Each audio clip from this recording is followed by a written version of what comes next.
Bonsoir à tous et bienvenue dans la bande. Ce soir dans BDLB, nous revenons sur le fait marquant de ce premier tour des législatives. Son taux d'abstention record, 64,2%, ça ne s'est jamais vu. Avec nous pour nous en parler, nous recevons Jean-Pierre Haïfa, membre de la République En Marche. Bonsoir Jean-Pierre Haïfa. Bonsoir. Nous tenterons avec vous d'expliquer ce phénomène. Et puis, elle apporte de précieux éléments venant de la presse en France ou dans le monde. C'est notre journaliste Clémence Losseran. Bonsoir Clémence. Bonsoir. Alors avec toi, nous verrons que ce taux d'abstention est un phénomène qui dépasse largement nos frontières. Tout à fait. Et que certains pays ont trouvé des solutions étonnantes pour améliorer leur participation aux élections. Alors nous y reviendrons à la fin, vers la fin de cette première partie. Jean-Pierre Haïfa, avant de commenter ce taux d'abstention au record, un commentaire sur les 4 candidats sortant de ce premier tour. Donc Philippe Dunoyer avec 27,88%, devant Sonia Backès 17,27%, Louis Mapou 30,8% pour la deuxième circonscription, devant Philippe Gomez 23,94%.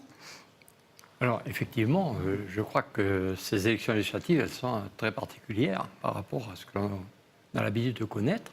C'est le taux d'abstention. Le taux d'abstention, c'est épouvantable, c'est même affreux dans une démocratie. D'accord, on va y revenir, mais par rapport aux candidats sortants. Par rapport aux candidats, c'était sur la deuxième circonscription, je dirais que ce n'était pas fait, mais c'était prévisible. Dans la première circonscription, effectivement, ce n'était pas évident de dire qui sortirait premier et deuxième. Et le taux d'abstention étant tel qu'aucun des candidats ne pouvait obtenir 12,5% des inscrits pour être qualifié. Un pronostic peut-être pour le deuxième tour ?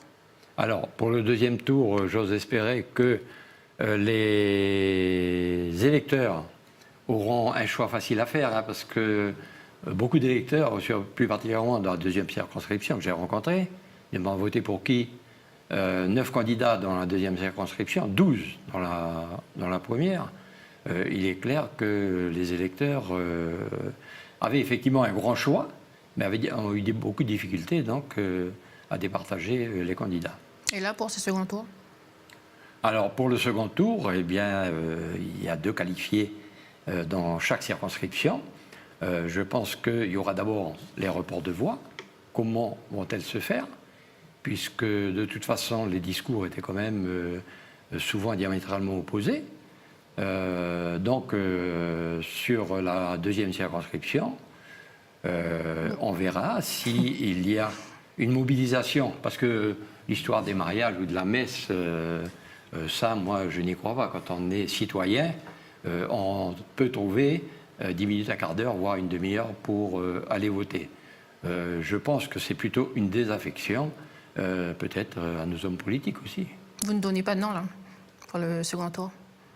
Eh bien, écoutez, voilà, je ne m'appelle pas Madame Mierma, donc... D'accord. Moi, je fais confiance, je dirais, en la sagesse des électeurs, et puis au choix des électeurs. Et puis, on est en démocratie. Que le meilleur gagne. Donc, à part l'abstention, le fait qui vous marque le plus dans ces résultats ? À ces élections, il y a eu ces débats, je dirais, qui n'avaient rien à voir, je dirais, avec la politique ou avec des responsables politiques. Je pense que là aussi, sur la deuxième circonscription, je pense... Le débat entre Martine et Gomez ? Oui, je crois que dans la deuxième circonscription, pas mal d'électeurs ont été écœurés. Et c'est peut-être une partie de ce qui explique aussi le peu d'intérêt à voter au premier tour. Vous en voulez à Harold Martin ? Vous en voulez à Harold Martin ? Moi, je ne suis pas candidat. Je suis pas candidat. En Marche n'avait pas de candidat. En Marche, les responsables locaux ont fait une démarche auprès de République En Marche à Paris pour justement ne pas qu'il y ait de candidats ni sur la première ni sur la deuxième, pour ne pas continuer à, je dirais, amplifier le nombre de candidats, et puis je dirais que les électeurs se perdent dans les méandres du nombre de candidats. On y reviendra en seconde partie. Donc, on le disait, 64,2% de taux d'abstention. On ne l'invente pas, ça ne s'est jamais vu. Au premier tour, en 2007, on était à 46,63%. En 2012, 51,34%. Et 2017, donc 64,2%. Les gens en ont marre de la politique, ça ne les intéresse plus? Alors, là, effectivement, il faudra une analyse beaucoup plus profonde. Parce que, est-ce que les sujets débattus ont intéressé les électeurs? Il est vrai que l'élection législative est une élection donc, nationale. Donc, ça s'adresse, je dirais, à tous les électeurs inscrits sur la liste générale. C'est pas pour autant qu'on ait beaucoup plus de participation. Alors, effectivement, les Calédoniens, certainement qu'il manque, je dirais pour la plupart des Calédoniens, d'une culture politique. Parce que les élections législatives sont importantes. Elles sont importantes, d'autant plus que ça permet à nos députés de pouvoir porter la voix de la Nouvelle-Calédonie, mais surtout de défendre les dossiers calédoniens. Moi, je suis assez critique sur les gens qui ne s'abstiennent, que ce soit les entrepreneurs ou les travailleurs ou les employés, parce que lorsque les députés ramènent de la défiscalisation de métropole, qu'ils sauvent 3 usines qui étaient en difficulté, on sauve de l'emploi, et on amène, je dirais, de l'activité économique dans le pays. Et je crois que tout le monde devrait être intéressé, ou au moins qu'on arrive, je dirais, à 60% de participation, au moins à cette élection, au lieu d'avoir 64% d'abstentionnistes. Vous pensez que les jeunes manquent de culture politique? Alors, les jeunes manquent de culture politique parce que, effectivement, on ne leur en parle pas assez, on ne leur parle pas de l'histoire, parce qu'aujourd'hui, quand on commence à parler de l'histoire, quand on commence à parler des 30 dernières années, ça gêne, je dirais, certaines personnes politiques. On préfère parler au présent. Et je pense que beaucoup de nos jeunes ne savent pas ce que ça veut dire quand on utilise le mot paix. Nous, on sait ce que c'est que la paix, parce qu'on a été à un moment donné dans des affrontements. Par des événements dans les années 88, 84 à 88, on a été dans les affrontements. On a été dans la guerre civile. Donc on sait ce que ça veut dire la paix. Mais un jeune qui est né depuis l'accord de Nouméa, donc il y a 18 ans, 20 ans, lui, il ne sait pas ce que ça veut dire les événements. Vous voulez dire que les situations de paix ramollissent les cerveaux? Pour prendre un raccourci? Non, pas forcément ramollir les cerveaux, mais à notre époque, nous étions effectivement politisés parce que à travers les syndicats, on faisait du syndicalisme, on faisait beaucoup de syndicalisme, et on faisait de la politique parce que la politique, quelque part, elle nous intéressait parce qu'elle nous apportait quelque chose. Et en retour, on votait. C'est-à-dire que l'homme politique qui ne travaille pas, il est sanctionné par les urnes. L'homme politique qui travaille, eh bien, au moins, l'électeur devrait aller au moins récompenser son travail en apportant son bulletin de vote. En France, La République En Marche sort en tête de ce premier tour avec 32,32%. On y reviendra dans la seconde partie, devant les Républicains avec 21,6%. Mais le taux d'abstention est aussi remarquable, Clémence, avec 51,29%. Voilà, c'est effectivement du jamais vu en France aussi. Donc on revient avec la radio France Culture qui consacre ce jour un article assez long à ce qui semble finalement s'imposer comme le plus grand parti de France, l'abstention. C'est effectivement la grande gagnante de ce jour. Alors l'article rappelle bien que ça n'a pas toujours été le cas. Au début de la Ve République, on se situait plutôt à un quart d'abstention, entre 20 et 25%. Puis ensuite un tiers dans les années 90, de 30 à 33%. Et aujourd'hui, on est à la moitié. Donc finalement, ce sont un électeur sur deux qui ne se rend plus aux urnes aujourd'hui. France Culture évoque également le poids des non-inscrits sur les listes électorales. 3,5 millions de Français en droit de voter ne seraient pas inscrits non plus sur ces listes et donc même pas décomptés dans ces abstentionnistes. Donc voilà un petit peu un article qui nous permet de mesurer l'ampleur du problème. En France aussi, on n'avait encore jamais atteint de tels niveaux de désintérêt pour ces élections. 51,29% en France et ici 64,2% de taux d'abstention. Est-ce que c'est un phénomène qui se généralise? Ah non, mais c'est un phénomène inquiétant. C'est un phénomène inquiétant. En France, bon, ils sont à 50 quelques pourcents, 51% d'abstentionnisme. Ici, on est à 64%, c'est-à-dire que 13 points. Je ne sais pas. Je crois que c'est inquiétant. Il faut réfléchir au pourquoi de la chose. Parce que l'élection législative en Nouvelle-Calédonie est intéressante, elle devrait intéresser les Calédoniens, d'autant plus que le rôle de député, je dirais, dans l'année à venir, va être important. C'est-à-dire que la sortie de l'accord de Nouméa est quand même un de nos points à traiter avec l'État. C'est-à-dire qu'on a besoin de députés forts pour justement bien faire comprendre à l'État, comme nous, au niveau des gens d'En Marche en Nouvelle-Calédonie, nous le ferons auprès donc, du nouveau gouvernement, auprès du Premier ministre, pour ne pas commettre d'impair. Mais là-dessus, on a une garantie, c'est que l'accord de Nouméa sera mené jusqu'au bout, que rien ne sera touché à l'accord de Nouméa. C'est-à-dire que la question au niveau du référendum, elle sera bien celle qui a été actée en 1998. La presse française donne également d'autres raisons qui expliqueraient ces chiffres d'abstention historiques, Clémence? Voilà, alors au niveau national, le magazine Express avance quelques hypothèses. Donc la première d'entre elles, que les opposants au mouvement En Marche sont un petit peu assommés, sortis nettement diminués de cette campagne. Une autre option, c'est que les électeurs soient en état d'overdose électorale, je cite, puisque donc en comptant les primaires de la gauche et de la droite, les électeurs ont été appelés 8 fois en 7 mois à se prononcer dans les urnes. Peut-être que c'est effectivement trop. Autre motif avancé, le trop-plein de candidats. Donc ici, comme là-bas, en tout, c'est 7 877 candidatures qui ont été validées par le ministre de l'Intérieur, ce qui, là aussi, est du jamais vu. Et puis, autre explication, un réflexe légitimiste traditionnel, je cite. Alors, en quoi est-ce que ça peut effectivement consister? Tout simplement, on constate depuis plusieurs années que les élections législatives qui se trouvent donc juste après les élections présidentielles, en fait, n'apportent pas de changement majeur au scrutin. C'est-à-dire que quand les électeurs ont voté effectivement pour un président, ils ont tendance à lui apporter directement la majorité relative ou absolue, juste derrière aux législatives. Donc en ça, c'est relativement une tradition. Voilà, donc ça, c'est un petit peu les raisons qui sont listées au niveau national. Après, ici, au pays, est-ce que ça vous semble satisfaisant? Est-ce qu'il y en aurait d'autres? On est quand même à 18 mois d'un vote absolument capital pour les Calédoniens. Comment effectivement expliquer, a priori, leur désintérêt? Si c'est du désintérêt dont on parle, on ne sait pas non plus.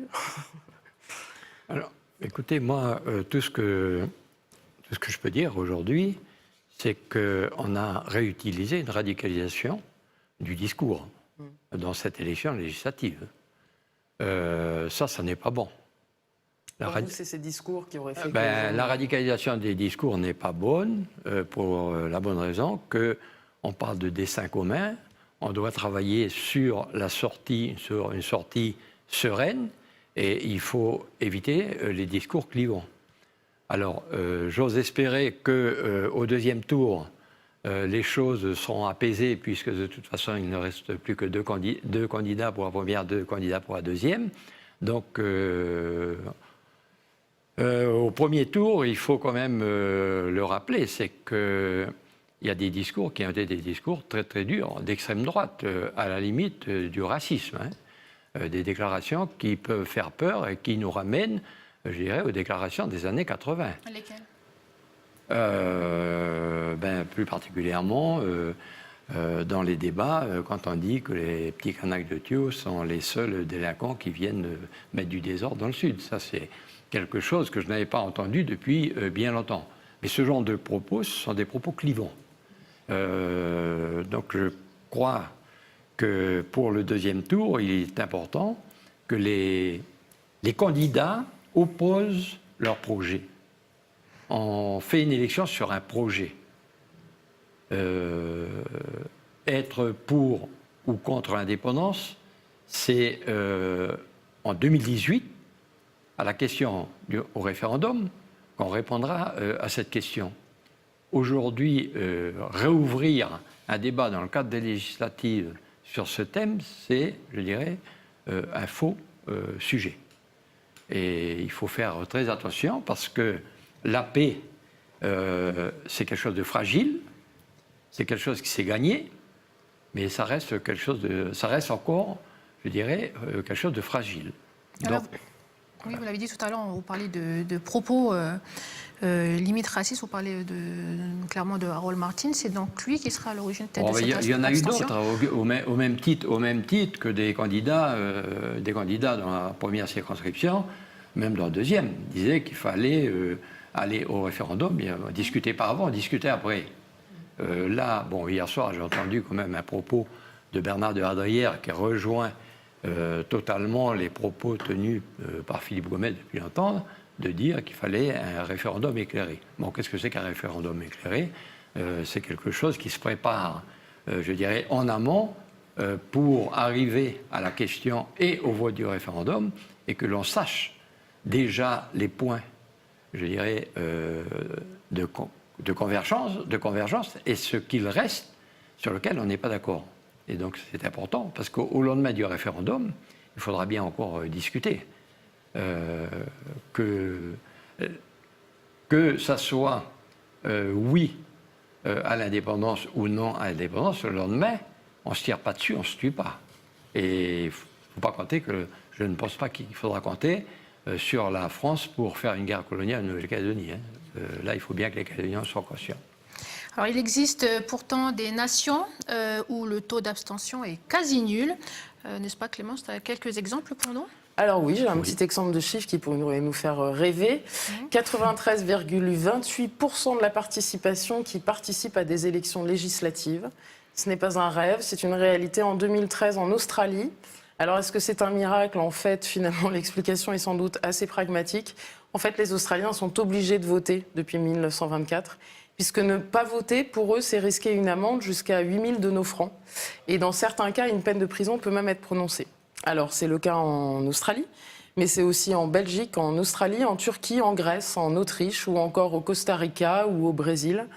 Alors voilà, est-ce que ce serait un exemple à suivre pour essayer de motiver nos électeurs ou est-ce qu'on peut effectivement... Vous serez d'accord que ce soit appliqué ici Moi, je serais entièrement d'accord que ce soit appliqué en Nouvelle-Calédonie, parce que de toute façon, le droit de vote a été acquis par des luttes, que ce soit pour les Européens, pour les Français, ou que ce soit en Nouvelle-Calédonie pour les Kanaks. C'est pas quelque chose qui est arrivé, ça n'a pas été un cadeau. Il a fallu des luttes. Il a fallu des bagarres pour arriver au droit de vote. Donc le droit de vote, quelque chose d'important, il faut l'exercer, et c'est la meilleure façon de faire triompher la démocratie. Et je pense qu'un vote obligatoire, je dirais que ça ne me gênerait pas, surtout quand je vois dans les bureaux de vote des personnes à mobilité réduite, à venir en fauteuil ou avec le déambulateur ou avec les cannes voter, et que pendant ce temps-là, il y a des jeunes qui font du surf et autres qui n'ont pas voté. Je vous dis, franchement, ça m'exaspère. On insiste tellement sur le droit que c'est vrai que l'aspect de devoir est peut-être moins présent à l'esprit. C'est-à-dire qu'on parle souvent des droits, on ne parle pas souvent des devoirs. On dit souvent j'ai le droit, mais on ne dit pas je dois. Alors rendre le vote obligatoire, c'est le débat est lancé. Nous, ce que je vous propose, c'est de faire une petite pause avant de se retrouver pour la deuxième et dernière partie de BDLB. Le FN arrive en deuxième position à Bourail, dans votre commune. Vous nous donnerez un petit peu votre point de vue. À tout de suite.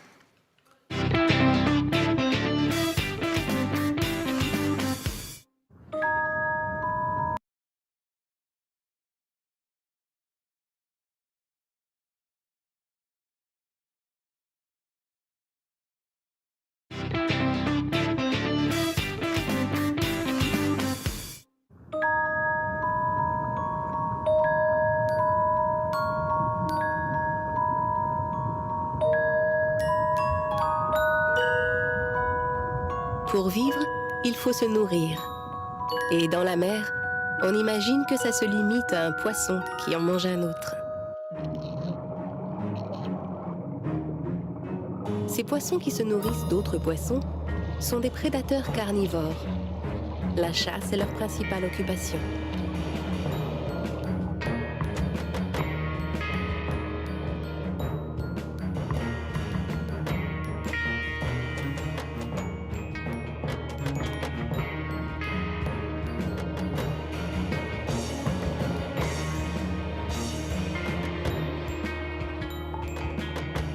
Certains préfèrent le jour, tandis que d'autres attendent la nuit.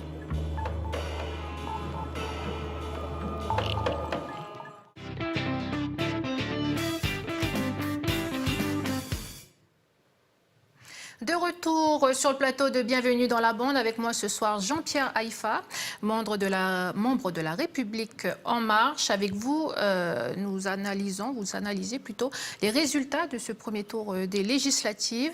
Et toujours notre journaliste Clémence Losseron, avec qui on reviendra sur ce qui se profile en France, notamment avec la République En Marche.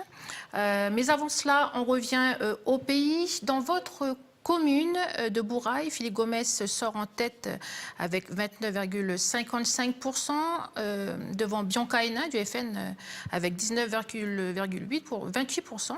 On est loin des 36% de Marine Le Pen pour la présidentielle, mais elle prend tout de même la seconde place. Vous l'expliquez comment? Je l'explique premièrement sur l'inquiétude des gens et sur, je dirais, la radicalisation du discours de Marine Le Pen, des tenants de Marine Le Pen aux élections présidentielles. C'est-à-dire la sécurité, tout sécuritaire, la Calédonie française, donc ça sonne bien, et puis la garantie apportée sur le droit à la propriété. Mais pourquoi le FN est beaucoup plus fort à Bourail parce qu'il est plus fort à Bourail, parce que Bourail est une population à 60%, 65% européenne. La population kanak à Bourail représente à peu près 33%, je dirais, de la population. Donc c'est certainement une explication, quoique Marine Le Pen, au bureau de Poté, où il y a quasiment que des Mélanésiens qui votent, avait obtenu 90 voix au deuxième tour. Alors on se pose des fois des questions. Alors Jean-Pierre Haïfa, je l'ai rappelé, vous êtes membre de la République En Marche. Pourquoi, vous pouvez rappeler pourquoi vous n'avez présenté aucun membre Mais écoutez, il y a eu quelque part, peut-être à un moment donné, une tentation, une demande de Paris, mais les responsables de République En Marche en Nouvelle-Calédonie, donc M. Patrick Louis, qui a fait un déplacement à Paris, a réussi à convaincre que ça serait une erreur que de présenter des candidats En Marche au vu du nombre de candidats qu'il y avait.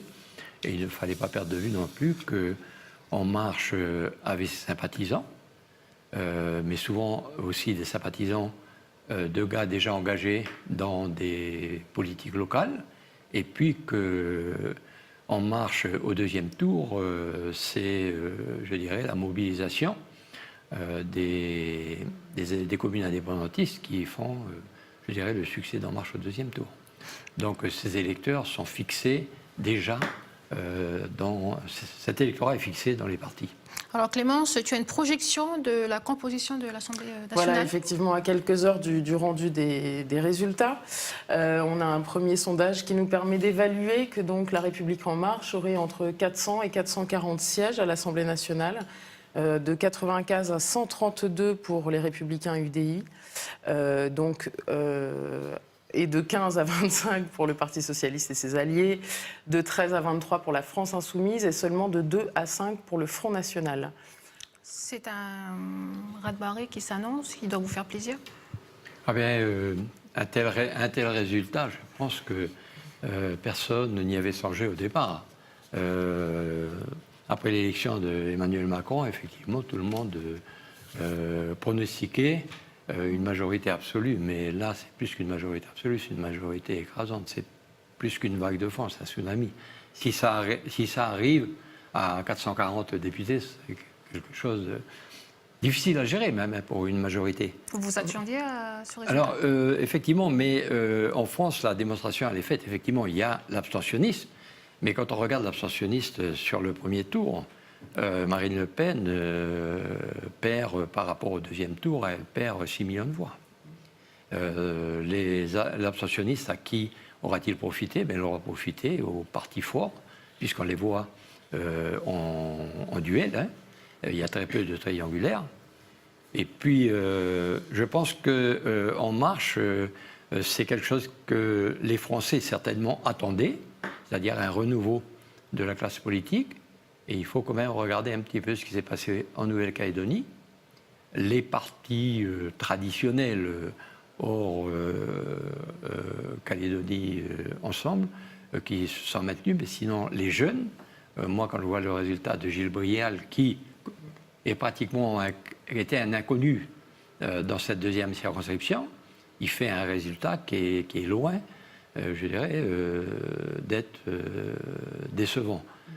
Quand on voit sur la circonscription, la première circonscription, Philippe Dunoyer qui sort en tête et Sonia Backès aussi. Alors là, est-ce qu'il n'y a pas quelque part dans l'électorat calédonien une envie de renouvellement de la classe politique par des plus jeunes? Ah. Il y a une leçon à tirer du résultat de ces scrutins. On approche tout doucement de la fin. Philippe Gomez, Philippe Dunoyer, Sonia Backès l'ont annoncé. En cas de victoire, ils siégeront dans l'opposition chez les Républicains. Vous avez une idée où le candidat Louis Mapou siégera? La logique Mapou serait de siéger au Parti socialiste, s'il en reste encore. Il reste un groupe. Il ne serait pas non plus illogique qu'il puisse être apparenté à Macron. Ou à moins qu'il balance complètement dans la France insoumise. Est-ce que le risque, ce serait que nos députés soient écrasés face à cette majorité écrasante? Juste. Sont moins entendus, peut-être? Le député calédonien? Oui. Non. Si les députés calédoniens, quel que soit le député calédonien, veut faire avancer les dossiers calédoniens, il faut qu'il travaille avec la majorité en place, quelle que soit la tendance. Nous avons su travailler avec la droite, nous avons su travailler avec la gauche. Lorsqu'on a travaillé avec la gauche, fait traiter de tous les noms, de social-communistes.